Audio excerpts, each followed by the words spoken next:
Welcome to the Peacecast, where we discuss ways to find peace in the midst of tragedies. Each week, we bring you stories of those who have walked through the fire and pain and have experienced the unexplainable peace that only God can bring.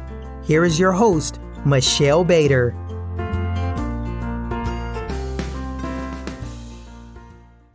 Thanks for joining us today for episode 5 of the Peacecast. Today's topic is finding peace through mommyhood. I'm sitting down with 3 of my closest friends. Go ahead and give a shout out. Hey, hey, hey! Say your names, maybe? Oh, my name is Jill. Catherine. My name's Catherine. Melissa. Yes, and today we're going to talk about some of the joys and the... Reality is joys, hardship, and finding peace. Yes, we're going to be talking about finding peace even in the hardest times. So today we're going to be talking about the different stages of motherhood, from newborn to adult and everywhere in between. And we're going to get real today. So, get ready. All right, so tell you guys a little bit. Jill, go ahead and tell the audience a little bit about yourself. Well, I am a retired caterer, and I do flight attending as a job now for my retirement job. And I love it, flying all over the world. And my kids are almost 32 and almost 21. So I've gone through many a years being a mom. And I am excited to tell you how I run away and find my peace. But yet, stay present at every moment. All right. I'm excited to get back to that. On to you, Catherine, who happens to be a regular. You may have heard her on episode 2. That's right. I'm a regular, I guess. Just refresh their memories. Oh, okay. Well, today I would say I'm a marble-less, because I've lost my marbles, homeschooling kids from home. So, yeah, I'm doing that and trying to raise a husband, raise 2 kids. I always say he always wanted to be my firstborn, or my only child. So, and I'm here hanging with the girls, the chicks, to find some peace. That's right. And how old are your kids? Oh, a 17-year-old girl and a 12-year-old boy. My name's Melissa. Everything just left my head. What else are we saying? Yeah, I'm married. I have a 16-year-old, almost 17, a 12-year-old, and a 9-year-old, almost 10. All right, so now you've got to know the panel a little bit. So we're going to go back. I want you guys to think about when you were brand new parents, okay? Way back. All right, and you brought your little bundle of joy home, and all of a sudden, it was not what you pictured anymore. You're up all night, you're changing diapers, you're crying because of your hormones and all that stuff. Does anyone have a story from that time period that you would like to share? Maybe like what it was like, and then how you found peace when they grew up, right? No. Well, I don't know if I found peace right away, but my oldest was my firstborn, obviously. She was difficult. I could not get her to nurse. I couldn't get her to latch on. So it was very difficult for me because I wanted to nurse so badly and couldn't and we tried all different ways. I mean, many, many different ways. And I was sore and dying and crying every day because I hurt. And it was terrible. And also, I had a very hard birth with her. She was in the birth canal for a long time. I had 15 hours of transition labor. So it was very difficult on her as well as myself. And I didn't realize this at first, but she cried a lot. And so I would take her on drives in the car at night. I would put her in her car seat on top of the dryer. I would blow the blow dryer by her. You know, I would do anything to try to get her to soothe to sleep, and I couldn't get her to soothe to sleep. And then I figured out all of a sudden one day that she had a reverse curve in her neck from the hard labor. And I was able to lay her a little bit upside down on my arm with her head hanging over my arm, and she'd be just happy as a lark. And it was like, It was great. It was so great because I found my peace. It was such a relief. Yeah, For her it too, was, probably. and for her too. Yeah, because she still suffers from those neck aches and things today. But as a 31, almost 32-year-old, she knows how to handle it. So she lays on the couch and watches her TV upside down. Anyway, sometimes, yeah, to get a little relief. Yeah, isn't that crazy? But it's the crazy things we don't even realize that can happen. Or things that are happening, and we just think that we're a bad parent. I was thinking I was a bad mom. I wasn't giving her enough nutrition. I couldn't feed her. And here it was something that happened in the birth. Wow. In the birth canal. Yeah, isn't that crazy? So I found peace that way. And then as she got older, I found peace locking myself in the bathroom. Save that story for the next phase. Yeah. Okay. Anybody else have a newborn or toddler story? I'll tell you one while you're thinking. Yeah. Actually, we were just talking to my oldest about this. He'd be embarrassed if he knows I'm sharing it, but he'll never listen to anything I do because I'm not cool. So, you won't know. Cringy, Mom. Cringy. I'm cringy. So, Yes. when Hayden was little, he really liked blueberries, which my kids are all picky, so we loved encouraging blueberries.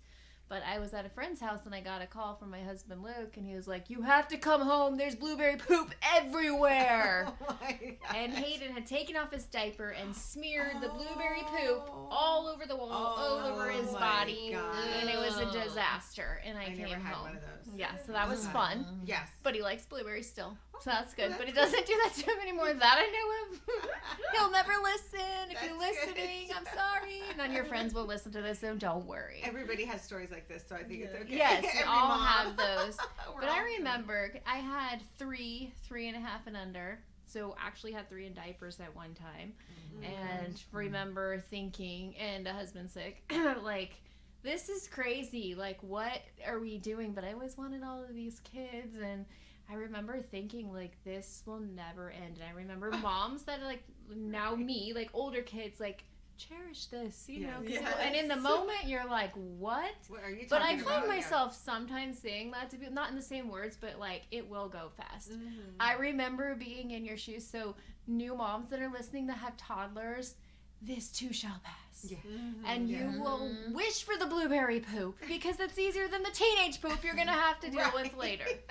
That's so true. I think Oh how my I gosh, found you don't peace think that. then is still how I find peace now.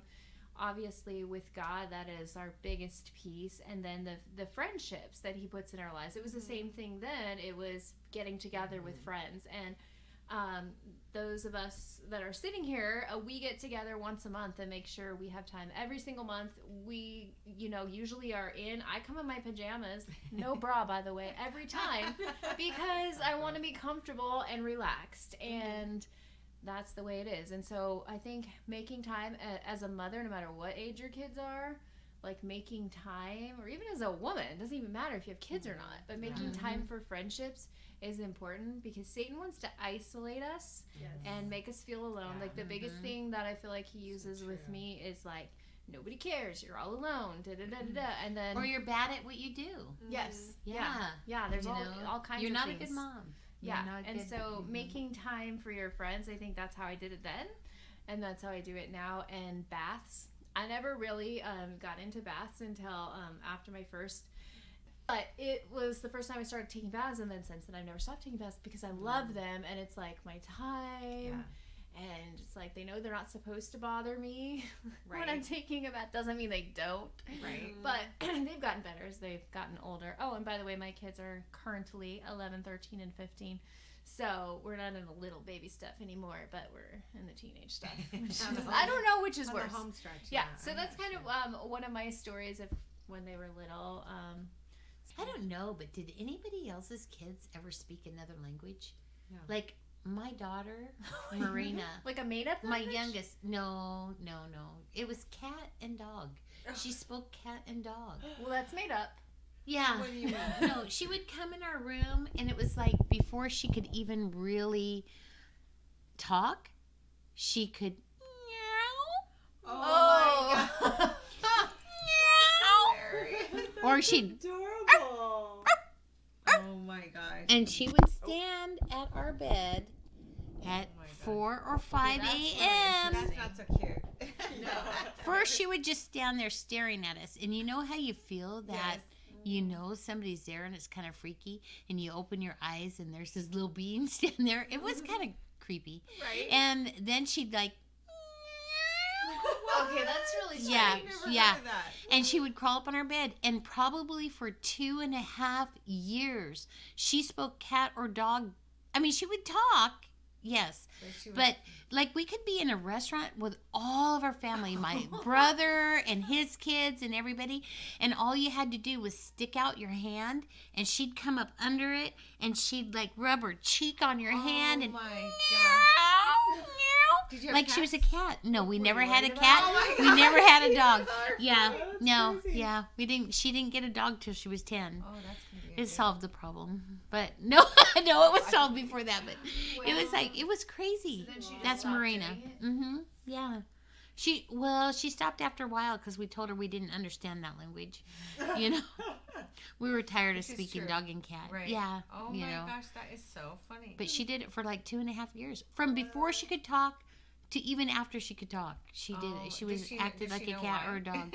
No, I don't know. Does she remember it? Yeah, she does remember it. Yeah, it's not funny. That is really funny.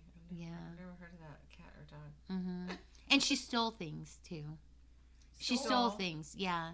She found my husband would take off his wedding ring before he'd shower, and one day he couldn't couldn't find it, and so he was afraid to tell me that he lost the wedding ring, you know. And then my oldest daughter, she lost some money, and she was afraid to tell me that she couldn't find it. And I had lost some bracelets and things like this. So I had my wedding dress in her closet, and I decided, okay, she's getting old enough. She's 2, almost 2. You know, she's old enough now. I should get that out of there and put it in a spare room or put it somewhere else. I should give her closet should be her own. I go in there. No, my treasure, my treasure. And she lays over top. She crawls under my wedding dress and lays over top of this pile of stuff. She had a box of Cheez-Its that were her were her sister's favorite snack.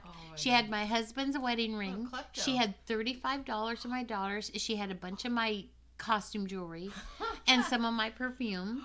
And yeah, she had a bunch of candy wrappers, lots of candy wrappers. Just wrappers? Yeah, just the wrappers, because she ate the candy Right. and then stuck the wrapper under the wedding dress. Yeah, it was funny. She's a funny kid. That is hilarious. Yeah, she kind of the same now, because I'll tell you what, she's 21 years old, and I leave on a trip, and I come home and my car's gone. yeah. She leaves her car here and takes mine while I'm gone on trips. So yeah, That is funny. kind of the same. That's a good story. Yeah. Anyway. Yeah. So, That is funny. okay, so we talked about friendships and seeing people as a way to find peace. So moving on, as they get a little bit older, they get a little more independent. What are some of the maybe hard times that you went through? Maybe it's them going to school, or I don't know, anything that you guys can think of, and maybe ways that you stayed sane through that.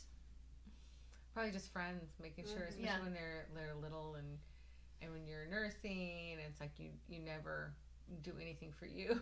Yeah, You know, just so being then able to that's- connect yeah. with other people your So, age. and sometimes depending on the group, you had to go in the other room, you know, to nurse, and some people weren't comfortable or whatever.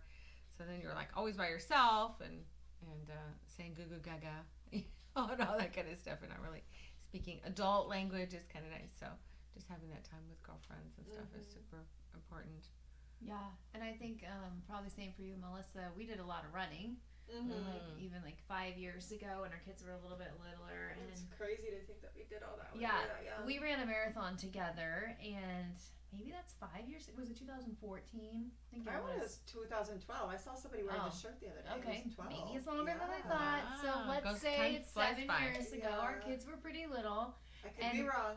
We got up and we'd run at 5 a.m., sometimes in not the safest places, a little sketchy, but we would do these long, long runs. But it kept our sanity because we would just talk the whole time. I trained for a marathon before by myself. Not so much fun. You're not talking to anybody. So it's way more fun to train with someone. But I know for me, that was a big thing. And I feel like for you currently working out, would you say something that's helped you through mommyhood?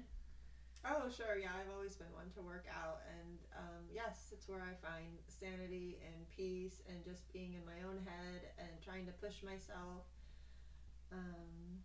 to do better. And that way kind of gives me a sanity towards my kids and a calmness, if that makes any sense.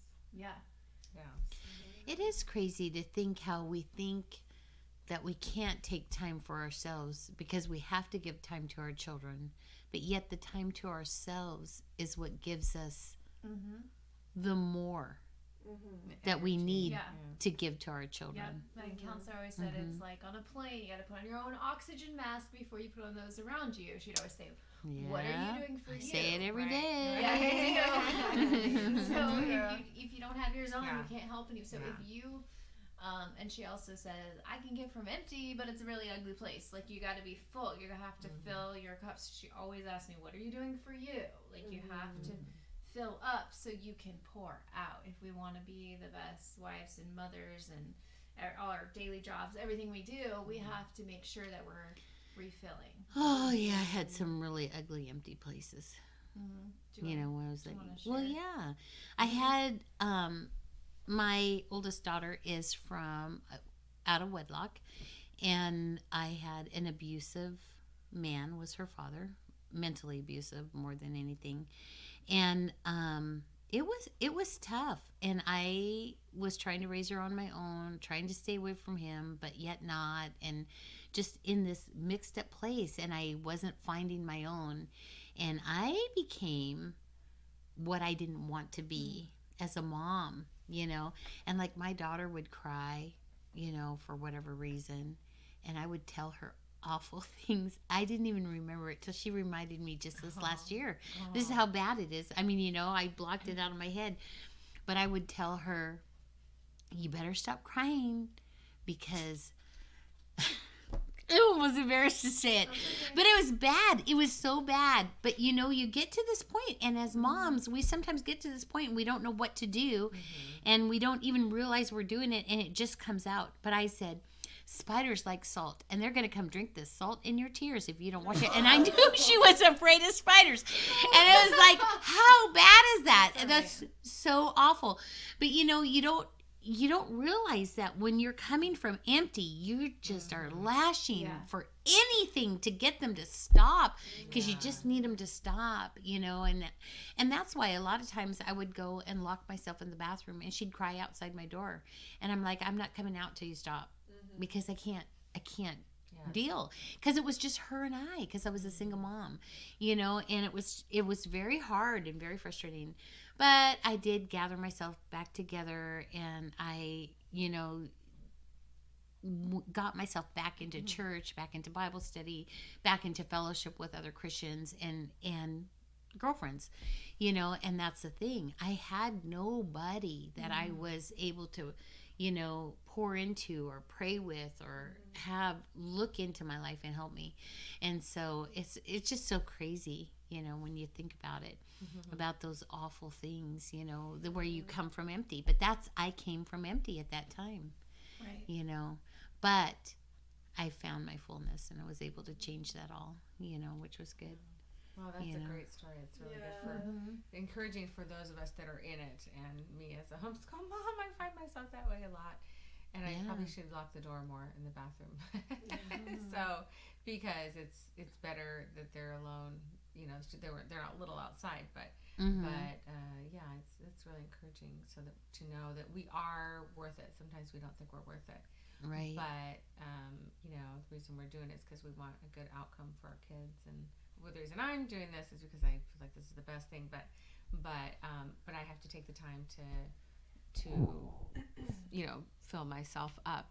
So, and, you know, have that personal time, have that, you know, even serving others is sometimes, you know, it can be overdone, but even, and just showing them, I have noticed that when we're at home day in and day out, that kind of thing, we do so much better when we pepper that with a little Breaks. outside outing, because then you have like different perspective, and people are like, oh, like one time we went to Dollar Tree, and Colton, my 12-year-old, was super helpful with this. It must have been around back to school. Anyway, these elderly ladies were like, oh, can you help us choose some gifts or toys for some kids?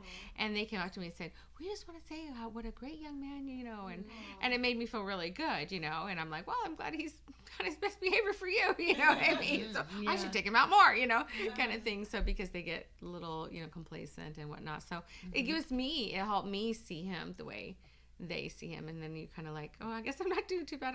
Didn't squelch his whole, by losing my marbles. His whole right, exactly. Yeah. Okay, he didn't survive. I didn't, you know what I mean? Because you lose your marbles, and so, but yeah, no, it's good. I think it's important to remember that you're not alone, because especially when your kids are little and you're not leaving the house much because it's too hard. It's important to remember that you're not alone in this, and to be connecting, even if you can't at that moment connect physically with other moms, to be able to do that through some kind of online community or something, like reach out and know that you're not alone. Like, I think that's one of the best things, is being able to be around people who say me too, like, or even going to get fresh air, I think is huge. If your kid is just in a stroller and fresh air is outside, amazing. oh, that helps so much. When you just feel like when they're little and you're just 24/7, and and then there's like the other side of it too, also being a working mom, which I've been both. You feel guilty because you're at work. I mean, I remember it was never ending. Like, I'm guilty when I'm away, but then sometimes I want to be away. And, I think that's just part of it, is, learning to find that balance. And this has been a really great conversation. Let's move into real quick the teenage years. If we have anything that we want to say about what's been challenging, what's good, how do you find peace? I mean, I think the finding peace is kind of the same no matter how old they are. Right. Is connecting. I think what we're saying. Yeah. Are you on your phone? Maybe. She's texting. Multitasking. Right? You're good at it when you're a mom. Yes, right? exactly. Yes. But it's finding that, finding the people that get you, and then, finding time to see them. I mean, and finding peace in where you are in life. And anyways, I think that's the same no matter how old your kids are. Right. It's and applicable. so you kind of like the friends kind of grow with you. You have little ones, and then they're older, and it's not the same like mommy groups. And then I also had the thing. So if you're a working mom, you might get this where like I was jealous of moms that were stay-at-home moms. Very jealous. Right. Like I remember, because I was a teacher, and I remember the moms would come in their little yoga pants, and I knew they were going to get to go work out, and they, and they drop off one kid, and they had the other kid, and I remember going, why can't I be with my child? And because Luke was sick, there was no other option. I had to work when Hayden was 6 weeks old, and I remember that just like, I just want to be home so bad. But just know, if you're a working mom, you don't have to feel guilty. You know what? God's got it all worked out. And you know what? They're going to be just fine. Whether you're there or you have some other arrangement. Like, sometimes life doesn't allow you to be where you want to be. Right. And that's okay. But that can also drive you to excel in other things. Like, I found ways to be home eventually through different endeavors. So it can really motivate you to get to where you want to be.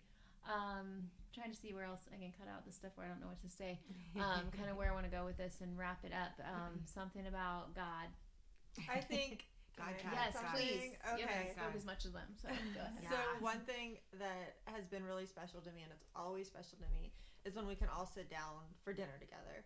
And a lot of times I'm the one that's keeping the conversation going, but that's okay. It was when I find a conversation that everybody kind of gets interested in, then everybody's talking, and we say our prayer before dinner, and it's just a bonding time. And I feel like everybody kind of gets to, it's not everybody doing their own thing, but we all come together, and it's just kind of what makes us a family. And it does bring peace, because we get to know each other more. And that's good. That's I like doing how everyone's day was and everything. I don't really call it this as much as when they were littler, but we used to go highs and lows, and I still do it just a different way. Like, what's the best thing that happened to you today? What was the hardest thing that happened to you? And then sharing what I did. Because, the other day, I was in my pajama pants when I was dropping them off, and Peyton was like, "Why are you still in your pajama pants?" And Haley goes, "Because she gets to go home and chill." And I was just thinking about, like, so sometimes I share with him what I actually did. I don't just come home and chill. Right. I don't go back to bed. I got a lot of things I'm doing, and I do a lot of work from home too, so I'm not just chilling. But anyways, I really enjoy that time too, sitting down with them and make sure that we do that, and we get to share about our day. I really love that time a lot. And just like letting them know that it's open. And then the other big thing that's been good with my kids that I started, when they were born, I started doing, saying goodnight to them and spending time with prayers. And now I do devotions, and like I lay down next to Haley and we talk about her day. And like we always say, what was the best part of your day? And just have that connection time. We've had some of the best and hardest talks with Luke being sick, to be able to, we use that time and she's able to open up. And our last conversation was trying to talk, and if you've been listening to this podcast, you know what I'm talking about. He's very sick with stage 4 cancer. But we were able to talk about, just what's going on, and would we want him to live and continue to suffer? And so we talked about, like, we just want to be healed. And that might not be here on earth. It'll be in heaven. It could be. I mean, we pray for it to be on earth, and we'll still pray for that. But we just don't want suffering anymore. And, she's had she just doesn't want to talk about it. She just kept saying, I don't want to talk about it. I don't want to talk about it. I'm like, well, we need to prepare our hearts. Anyways, all that to say that I didn't start with her like laying down and doing devotions until like 2 years ago, year and a half ago, and that's been huge. For our, it's a little hard to connect with the boys. I still try to talk to them, and we do devotions sometimes. But with her, she's like every night on vacation, she brings her devotion book. Like, we got to do it. And they still want me to tuck them in, except for Hayden. But the other two, like, I this thing I started doing when they were little, and they still want me to do it. So even though they're, older, still having that connecting and praying with them at night, and, and all of that stuff, I think is important. And, I just want to encourage the moms, no matter where you are in life, whether they're little or older or whatever, that you can do this. Like, maybe somebody just needs to hear that right now. Maybe we can just kind of end this with like a piece of advice or a piece of encouragement. And I just want to tell you, tired mom, because who's not tired when they're a mom? I mean, even when you have adult children, you're still tired. And it doesn't end. It doesn't end. The stress doesn't end. You still worry about them, and you're still wondering what choices they're making, and the decisions they're making for their life and everything. It doesn't end. You're a mom forever. Right. So it doesn't end. So that's good to know. It's never gonna end. I thought it was there. You know what? It does ease up a little bit different. It does change, because you have to come to the point where you are their mom, but you are no longer their overseer. You have raised them in the best way you know how, and you have got to let them go to make their own decisions. Yeah. And it is difficult though, because you still wonder, what did I do? How did I do? What are they choosing? Are they choosing right? But you do have to get to a point where it is totally has to be their decision. Yeah. And you still try to rule your kids. There was a while there with Roxana, she was not making good choices, and I was trying to rule her decisions. I was trying to get her to change, but it only made, and to control her, but it only made it worse. And once I let that go and let her be an adult and let her make her own choices, now I see things changing and coming around. Yeah. I know with my daughter who's 17, for a while I was kind of like, I was like, no, I don't really want her to grow up and get a license. And then I kind of got a glimpse of her not growing up. And I'm like, well, yeah, wait a minute. I think we really do want to, we're not going to not grow up. We this is really important too. We really do. I worried about that when you said you didn't want her to have her license yet. And then I saw the not growing up part, and then I was like, I have told her before, I'm like, some people at 17 are already like married. Not that I want you to get married, but it's like, have you brushed your teeth? Have you, made your bed? All these things. And so you kind of, I agree. I've definitely seen that there comes a time where I know I'm going to have to let go. And I'm not super controlling with her. I'm kind of like, we're starting to say, you're almost 18. So, some of these decisions are going to be yours, you know, when you really could move out if you really wanted to. We don't want you to right now, but you know, there comes a time where they just have to figure it out. You know, you can't just do everything for them. We did, you know what I mean? We did. I went away to college and figured it out, and I lived to tell. Yeah, really. Right. Sometimes. I like, and if anybody knows the reference, let me know. The verse that says, "Train up your children in the way they should go." Proverbs. Depart from it, and they want to shall I'm not gonna depart put from it. the link. I'm gonna put the verse in the show notes, so you'll know what we're talking about. But I think that, like, if we just train them up, and just let them go. yeah. And I also think of the verse about "He who began a good work in me will be faithful to complete it." Yeah. And so, you know, huge. let's say, you know, they accepted Jesus at a young age, but then they're not acting like they'll come back. Like it's planted he's there, deep. you know. And so I think of that too, you know. And I just want to encourage you moms to plug in. Like, if you don't even have anybody to talk to, send me an email. We'll all email you back. Hold on a second. Pause. What are we doing? Proverbs 22:6-8. Train up a child in the way he should go, and when he is old, he will not depart from it. Nice. Thank you. You know what? And I see that now. I mean, I see that now, even see in it Roxana forever. being almost 32. It's like there was the 20s where I was, and the later teens, I was super worried about her, but I'm not worried about her anymore. You know, and she is coming back to her roots, and it's great to see. If you are, you know, because sometimes we're isolated and alone, and you don't feel like you have anyone, you know what? You've got 4 friends right here. You send me an email, michelle@thepeacecast.com, and we will all write back to you. And we'll pray for you. Yeah. We'll pray for you. I promise. We're going to, you know what? Every month I'm going to bring a list of names. I'm guaranteeing you this. I promise you this. Every month when we get together, you send us an email. We will pray for you by name, and we will write you back. So I guarantee it. So you have friends. You got 4 friends right here. If you friend in me. Oh, I'm not a singer. It's cringy. So anyways, I think thanks for joining us for another episode of the Peace Cat. See you later. Everybody say bye. Bye. You waved like they could see you. Bye. I do.